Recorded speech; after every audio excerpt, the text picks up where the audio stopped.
आशोब चश्म की वबा की वजह से पंजाब के स्कूल कल से पीर तक बंद रहेंगे।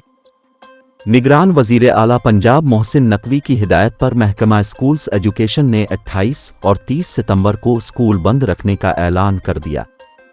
29 सितंबर को ईद मिलादुन्नबी की आम ततील है, जिसकी वजह से स्कूल्स बंद रहेंगे। निगरान वजीर आला पंजाब मोहसिन नकवी ने लाहौर में government girls high school Ravi road का दौरा किया। इस मौका पर आशोब चश्म से मुतासरा बच्चों की स्कूलों में हाजिरी पर निगरान वजीर आला बरहम हो गए।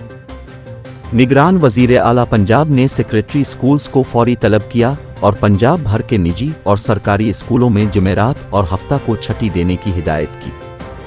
सेक्रेटरी स्कूल्स के मुताबिक फैसला पंजाब में आशोब चश्म की वबा से बच्चों का महफूज रखने के लिए किया।